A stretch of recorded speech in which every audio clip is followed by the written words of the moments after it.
आज की इस वीडियो में हम सिट्रिक एसिड साइकिल के बारे में डिस्कस करने वाले हैं। भाई ये सिट्रिक एसिड साइकिल बायोकेमिस्ट्री का बहुत इंपॉर्टेंट टॉपिक है। अगर आप अपने एंट्रेंस एग्जाम की भी तैयारी कर रहे हो, चाहे पीजी के लिए या यूजी के लिए, तो भी आता है, क्योंकि आप 12th में भी पढ़ते हो, फिर उसके बाद आपको ये बीएससी में भी पढ़ना होता है, देन आपको एमएससी में भी पढ़ना होता है। ठीक है, तो इसीलिए इस टॉपिक को हम बिल्कुल बेसिक से एडवांस लेवल तक समझने का कोशिश करेंगे और मैं पूरी उम्मीद करती हूँ आपको एक एक पॉइंट बहुत अच्छे से समझ में आ जाएगा। एक एक पॉइंट को हम अच्छे से जानने की कोशिश करेंगे। ठीक है, प्लस अगर आपको इस टॉपिक के नोट्स चाहिए और भी अदर टॉपिक के नोट्स चाहिए, बीएससी बायोटेक्नोलॉजी माइक्रोबायोलॉजी से रिलेटेड कोई भी टॉपिक हो, तो आपको वो पीडीएफ की लिंक मेरे टेलीग्राम चैनल पर मिल जाएगी। मैंने नया एक टेलीग्राम चैनल बनाया है जहां पर मैं जो भी यहाँ पर पढ़ाया करूंगी या जो जिस भी टॉपिक के बारे में हम डिस्कस किया करेंगे उसके हैंड रिटन नोट्स में टेलीग्राम पे शेयर कर दिया करूंगी। ठीक है, तो टेलीग्राम को आप जरूर ज्वाइन कर लीजिए ताकि आपको सारी अपडेट मिलती रहे टाइम टू टाइम। चलिए, तो बिना किसी देरी के ये टॉपिक शुरू करते हैं। सिट्रिक एसिड साइकिल, जिसको हम टीसीए साइकिल भी बोलते हैं, जिसको हम क्रैब साइकिल भी बोलते हैं। नाम अनेक काम एक है ना, ये वो वाला हाल है। चलो तो देखते हैं इसमें आखिरकार होता क्या है। ठीक है, तो रेस्पिरेशन के बारे में आपने पढ़ा हुआ है भाई। जब से हमने बायो ली है तब से रेस्पिरेशन के बारे में बहुत अच्छे से जाना है। अगर मैं इसको बोलूं रेस्पिरेशन बेसिकली होता क्या है, तो आप सिंपली बोलोगे कि मैडम, ग्लूकोज जब ऑक्सीजन के साथ रिएक्ट करता है तो आपका एनर्जी बनाता है ये। ठीक है, एनर्जी के साथ ये क्या बनाता है, आपका CO2 और H2O as a by product निकलते हैं। अब ये जो स्टेप है ये हम 10th में, इतनी सिंपल स्टेप होते हैं इसमें कि डायरेक्ट ग्लूकोज और ऑक्सीजन आया और आप, नहीं भाई ऐसा नहीं होता। ठीक है, इसके अंदर बहुत सारे स्टेप्स इन्वॉल्व होते हैं।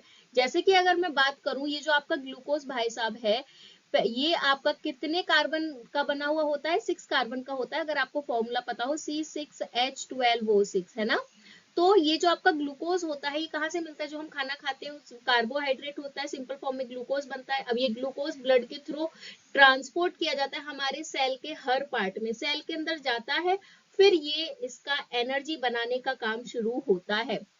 बेसिकली ये क्या करेगा, ये ग्लूकोज जो 6 कार्बन कंपाउंड होता है, पहले ये कन्वर्ट होता है आपका पायरुवेट में।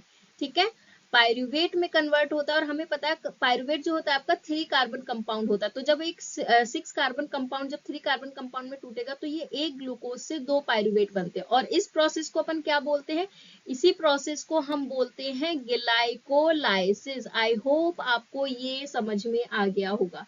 ठीक है, ग्लाइकोलाइसिस के बारे में मैंने एक डिटेल में वीडियो बनाई हुई है, इसके रेगुलेशन, इसके स्टेप्स, हमने सारी चीजें डिस्कस की हुई हैं। अगर आपको इसके बारे में जानना है तो आप वो जाकर चेकआउट कर सकते हो। ठीक है, ये भी 10 स्टेप प्रोसेस होता है, इसके बीच में भी 10 स्टेप होते हैं। ठीक है, अब ये आपका पायरुवेट बन गया।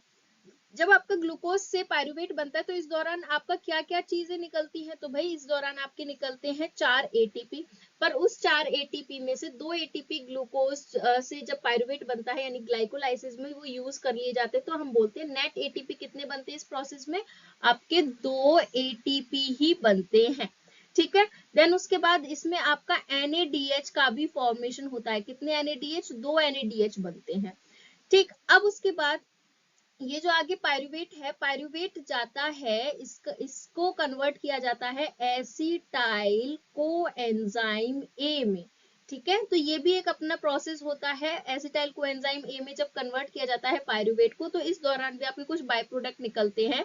जैसे कि अगर मैं बात करूं, यहाँ पर निकलता है आपका CO2 और NADH का मॉलिक्यूल। ठीक है, तो ये 2 पायरुवेट आपके कितने एसिटाइल को, दो ही एसिटाइल कोएंजाइम ए बनाते हैं। अब ये जो आपका एसिटाइल कोएंजाइम ए होता है, ये फर्दर आपके नेक्स्ट स्टेप में घुसता है, जहां पर ये आपकी सिट्रिक एसिड साइकिल यानी कि टीसीए साइकिल चल रही होती है, इसमें इसकी हो जाती है एंट्री। अब एसिटाइल कोएंजाइम ए यहाँ पर आपका ऑक्सैलो एसीटेट होता है, ऑक्सैलो एसीटेट के साथ मिलता है, कंडेंसेशन प्रोसेस के द्वारा ये पूरी प्रोसेस चलती रहती है। अब इस साइकिल से क्या होता है, तो इस साइकिल सिंपल सी बात है, इससे भी कुछ बाय प्रोडक्ट आपके निकलते हैं, जैसे कि आपका NADH निकलेगा, बिल्कुल सही बात है। ठीक है, कितने NADH, 3 NADH।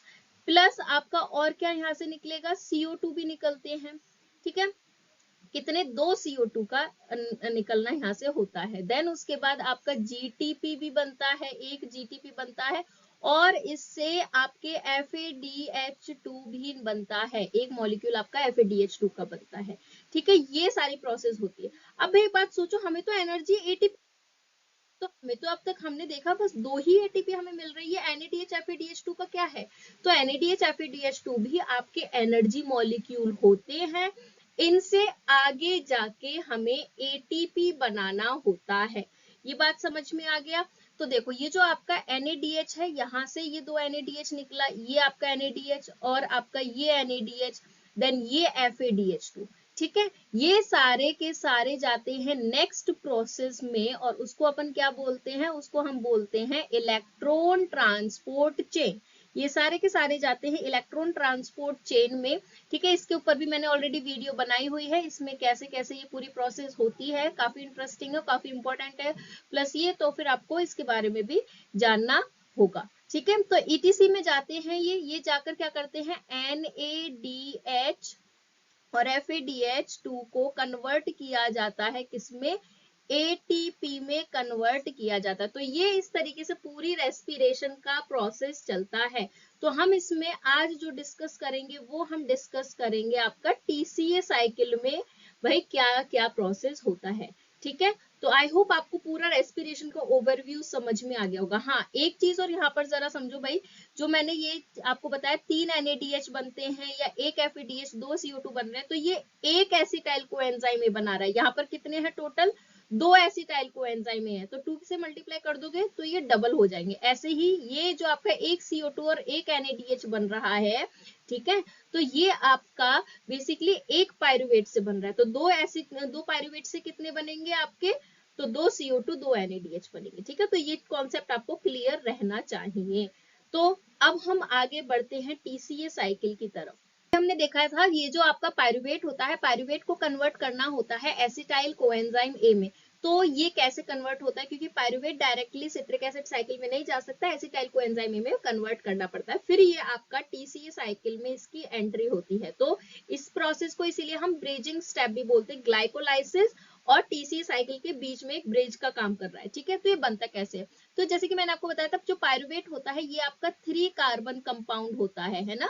तो अब इससे हमें एसिटाइल बनाना है पहले, और एसिटाइल होता है आपका 2 कार्बन कंपाउंड, ठीक। तो यानी कि हमें एक कार्बन को रिमूव करना पड़ेगा, और ये जो हम कार्बन को रिमूव करते हैं ये CO2 की फॉर्म में यहाँ से इसको रिमूव कर देते हैं। जब CO2 कार्बन का रिमूवल होता है in the form of CO2, इसी प्रोसेस को हम डीकार्बोक्सिलेशन बोल देते हैं, ठीक है। अब आपका एसिटाइल तो बन गया, अब इसमें कोएंजाइम A को भी, तो ये आपका कोएंजाइम A ऐड किया जाता है, विटामिन B का सब ये पार्ट होता है, ठीक है। ये आपका क्या कोएंजाइम A आता है और ये एसिटाइल के साथ बाइंड अप हो जाता है, बॉन्ड बना लेता है, और ये बन गया आपका एसिटाइल कोएंजाइम A, ठीक है। ये बात क्लियर।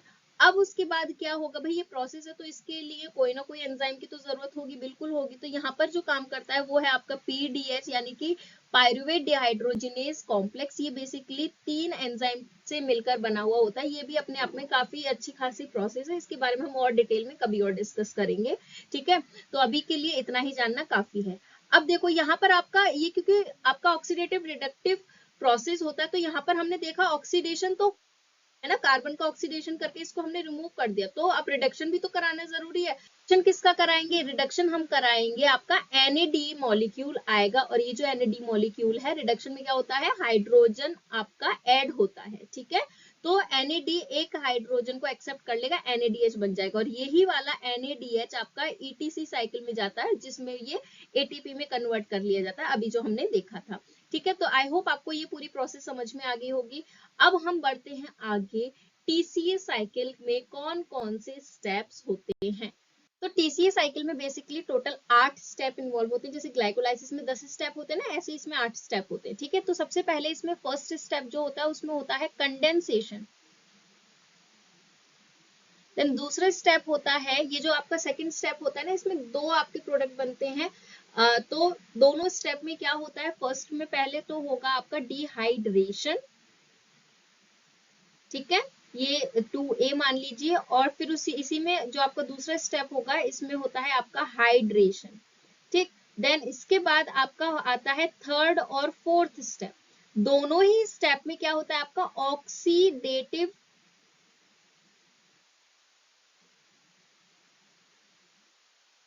डीकार्बोक्सिलेशन।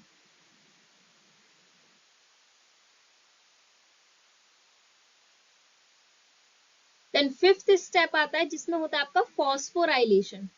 आपका सिक्स्थ स्टेप आता है जिसमें होता है डिहाइड्रोजिनेशन।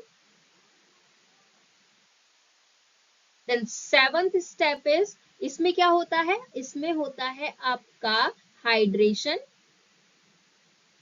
देन लास्ट स्टेप में आपका होता है क्या, दोबारा से डिहाइड्रोजिनेशन।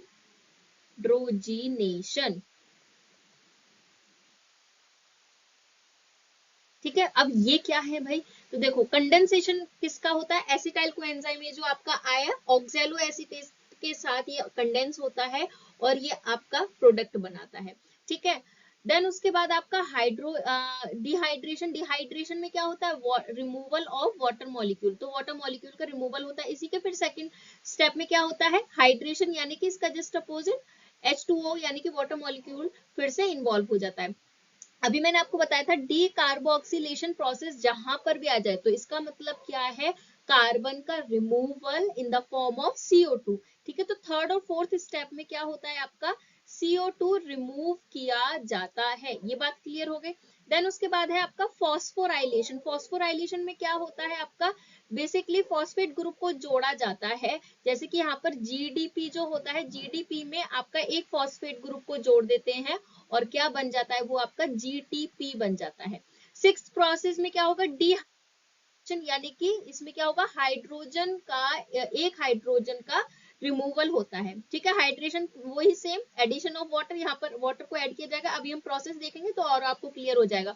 और सेम फॉर डिहाइड्रो, देन उसके बाद लास्ट वन डिहाइड्रोजिनेशन, ठीक है, वही हाइड्रोजन का रिमूवल होना, ठीक है। चलो अब आगे हम देखते हैं इस कैसे कैसे ये स्टेप होते हैं।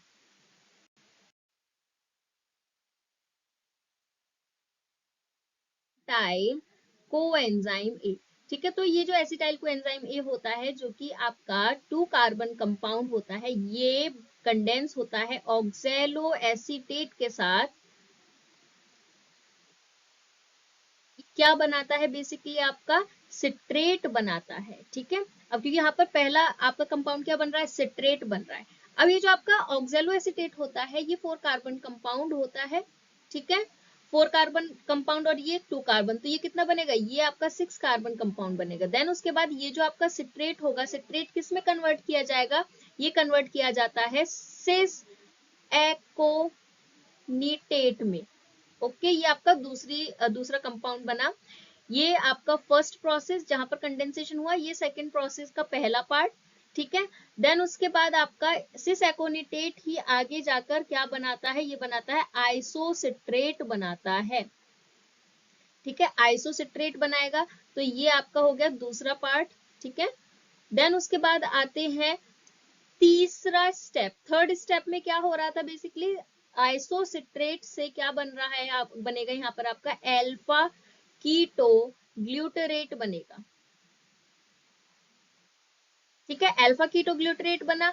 अब अल्फा कीटो ग्लूटरेट ये आपका थर्ड स्टेप है। थर्ड स्टेप में क्या हो रहा था, अगर आपको पता हो तो डीकार्बोक्सिलेशन, यानी कि यहाँ से आपका CO2 का रिमूवल होगा, यहाँ से क्या होगा, CO2 का रिमूवल होगा, ठीक है।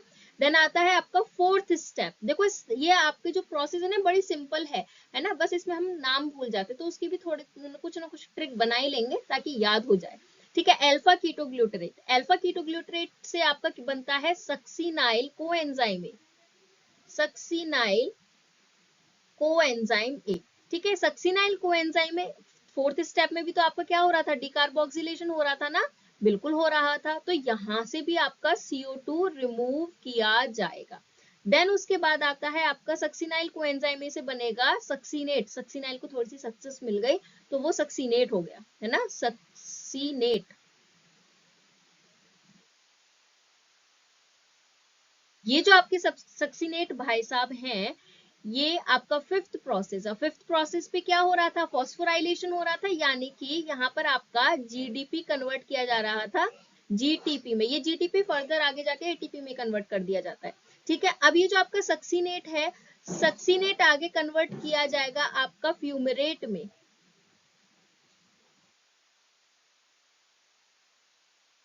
ठीक है, अब ये जो आपका फ्यूमरेट है बेसिकली ये आपका सिक्स्थ स्टेप है। सिक्स्थ स्टेप में क्या हो रहा था, आपका डिहाइड्रेशन हो रहा था, हाइड्रोजन रिमूव हो रहा था। अब जब सक्सीनेट से फ्यूमरेट बनेगा, हाइड्रोजन रिमूव हो रहा है, तो उसको पकड़ने वाला भी तो कोई होगा, तो यहाँ पर आएंगे आपके FADH2 भाई साहब, है ना, या तो NADH उसको लेगा हाइड्रोजन को, या FADH लेगा। अब दोनों में से कौन सा लेगा, तो आप इससे याद रख सकते हो, F for fumarate, F for FADH2। ठीक है, तो FAD जो होगा ये हाइड्रोजन को पकड़ लेगा। ये सिर्फ याद करने का तरीका है, पकड़ लेगा ये। ठीक है, तो आपको ये आसानी से याद हो जाएंगे, FADH2। ठीक, देन उसके बाद फ्यूमरेट किस में चेंज होगा, अब ये चेंज होगा आपका मैलेट में। मैलेट से फिर से ये आपका ऑक्सैलो एसीटेट हो जाएगा, फिर से ये साइकिल आपकी चलती है। ठीक है, जब फ्यूमरेट से मैलेट बनेगा तो ये आपका सेवंथ स्टेप था, हाइड्रेशन हो रहा था, यानी कि वाटर मॉलिक्यूल का एडिशन हो रहा था, तो यहाँ पर भी ऐड कर दो। ठीक है, तो यहाँ पर आपका वाटर मॉलिक्यूल ऐड होगा। देन उसके बाद आपका एट्थ स्टेप था। एट्थ स्टेप में भी क्या हो रहा था, डीहाइड्रोजिनेशन, यानी कि हाइड्रोजन निकल रहा था, तो इसको भी पकड़ने वाला अब यहाँ पर आ जाएगा, क्योंकि FADH बस एक ही बनता है पूरी साइकिल में, तो दूसरा अब कौन बचा, NADH बचा, तो ये NAD से NADH बन जाता है। आई होप आपको ये चीज समझ में आ गई होगी। ठीक है, अभी भी ये साइकिल इनकम्प्लीट है। कैसे भाई, हमारा एक ही NADH बना है, हमने तो पढ़ा था भी 2 NADH बनते हैं, अब ये 2 NADH और कहां पर बनेंगे। थोड़ा सा ट्रिक लगाने की अगर मैं कोशिश करूं, तो आप किसी भी चीज को काटते हो तो उसमें से एनर्जी निकलती है। ठीक है, ये क्यों मैं बता रही हूँ, तो यहाँ पर जरा ध्यान दो, अल्फा कीटो ग्लूटरेट पे, कीटो काटना। ठीक है, जब आप काटोगे तो उसमें से एनर्जी निकलेगी, है ना, तो ये आप याद रख सकते हो आपको, ताकि ध्यान रहे कि कहाँ पर एनर्जी निकल रही है, क्योंकि मैं तो ऐसे ही याद करती हूँ। ठीक है, इनकेस अगर आपको याद नहीं होता तो ये ट्रिक है छोटी सी, आप लगा सकते हो। ठीक है, तो कीटो मीन्स काटोगे, तो काटोगे तो उसमें से क्या निकलेगी, एनर्जी निकलेगी, तो कीटो के ऊपर से भी NADH निकलेगा, कीटो के नीचे से भी NADH निकलेगा, दोनों तरफ से NADH निकलेगा। देखो अब हो गए 3 NADH, एक FADH, बिल्कुल सही बात है। तो इस तरीके से ये आपकी पूरी साइकिल हो जाती है कंप्लीट। हमने प्रोसेस के नाम देख लिए, क्या क्या इसमें बन रहा है, क्या as a product by product निकल रहा है, ये हमने देख लिया। अब तीसरी बात आती है, मैम एंजाइम कौन कौन से होते हैं इसमें इन्वॉल्व, तो एंजाइम को भी याद करना थोड़ा बहुत जरूरी हो जाता है, तो ये और देख लेते हैं। तो देखो अब यहाँ पर आपका सिट्रेट बन रहा है, तो पहला यहाँ पर जो एंजाइम होगा आपका क्या हो सकता है, सिट्रेट सिंथेज। देन उसके बाद आता है आपका सेकंड स्टेप, तो दोनों ही 2A और 2B दोनों ही स्टेप में आपका एकोनिटेज एंजाइम होता है। ठीक है, इसमें भी एकोनिटेज होगा, इसमें भी एकोनिटेज एंजाइम आपका इन्वॉल्व होगा। देन उसके बाद आता है आपका थर्ड स्टेप। थर्ड स्टेप में क्या हो रहा है, आइसोसिट्रेट से अल्फा कीटोग्लूटरेट बन रहा है, तो हम इस ये जो आपका एंजाइम इन्वॉल्व होता है ये होता है आपका आइसोसिट्रेट डिहाइड्रोजिनेज। ठीक है, डिहाइड्रोजिनेज।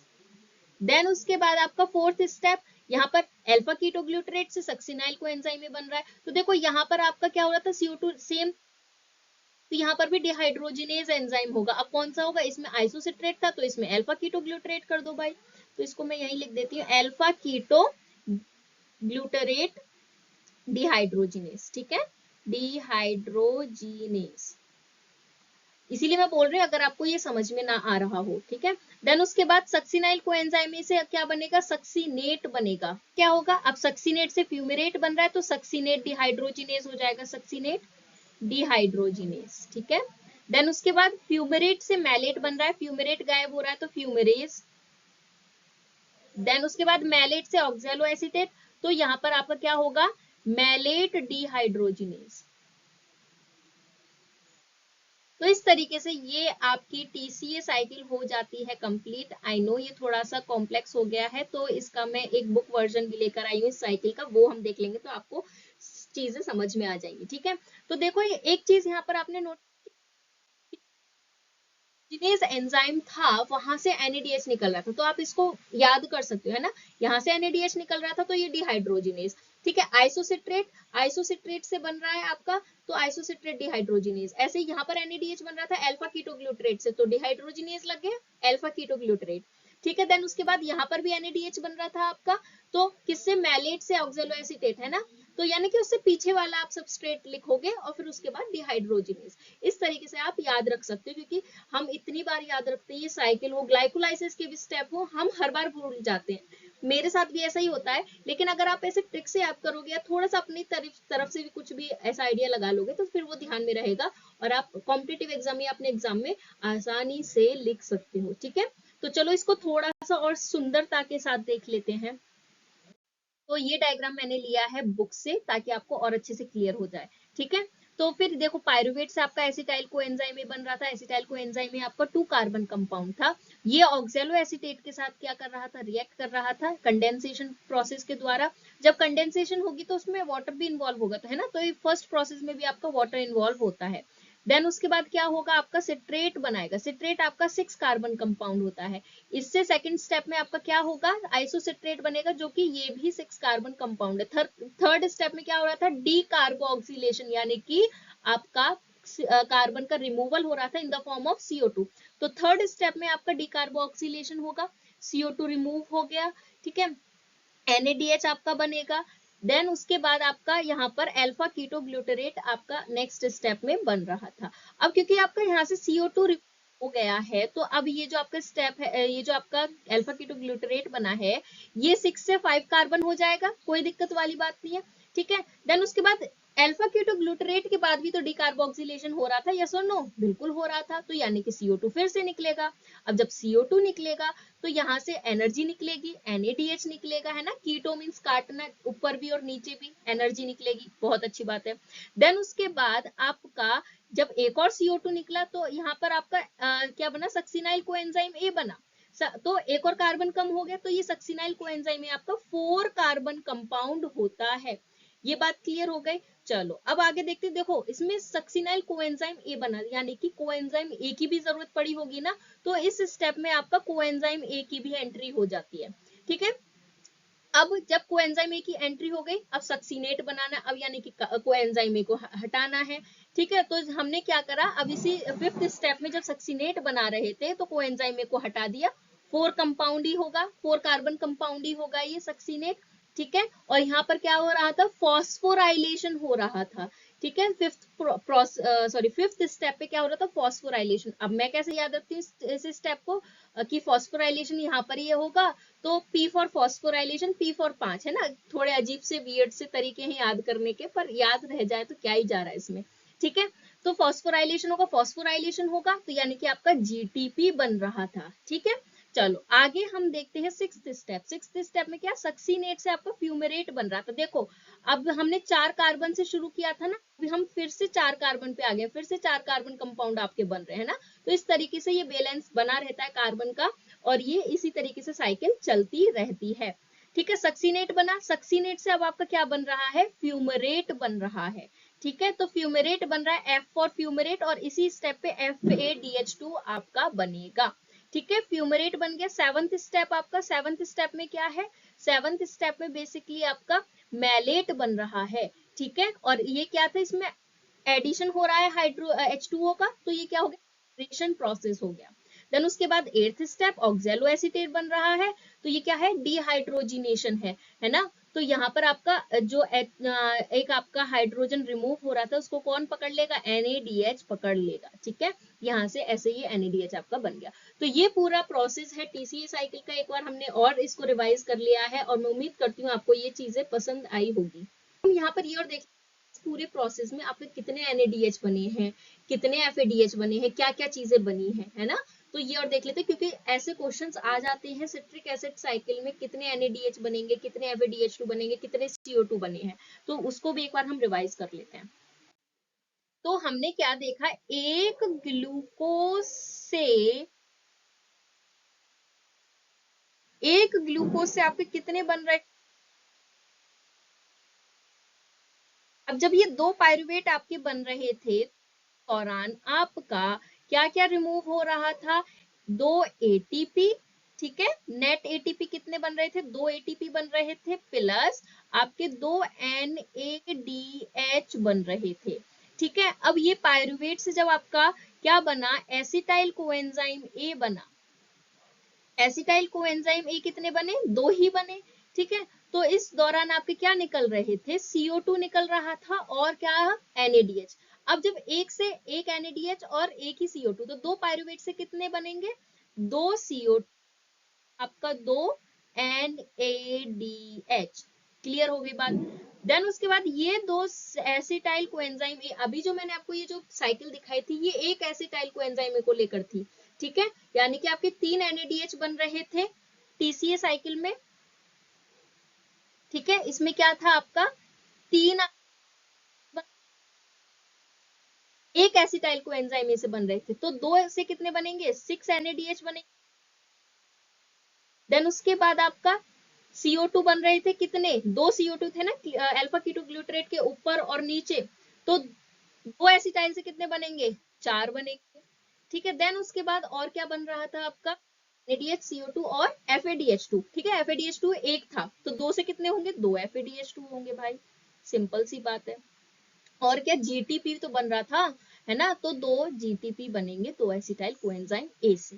तो ये पूरी प्रोसेस इस तरीके से। अब इसमें क्या होता है, आपका GTP भी ATP में कन्वर्ट हो जाता है, और जो इसमें बचा FADH2, NADH, ये NADH, ये सारे के सारे एंटर कर जाते हैं ETC साइकिल में, as I told you earlier, ठीक है। अब ये सोचने वाली बात है कि ये जो आपका एक DH है, क्या इससे एक ATP बनता है या कितने बनते हैं? तो देखो भाई, एक NADH से आपके 2.5 ATP बनते हैं, ठीक है। ATC साइकिल में अगर एक NADH जाएगा तो वो कितने ATP मॉलिक्यूल बनाएगा? 2.5, ये आपको पता होना चाहिए। देन उसके बाद अगर मैं बात करूं FADH2 की, FADH2 कितने बनाएगा? तो FADH2 से बनते हैं आपके 1.5 ATP, एक FADH2 से, ठीक है। ये एक मॉलिक्यूल की बात हो रही है। तो आई होप आपको ये सारी चीजें बिल्कुल क्लियर हो गई होगी, और 30 मिनट में हमने पूरा TCA साइकिल को अच्छे से पढ़ लिया है, समझ लिया है, सारी चीजें कर ली हैं।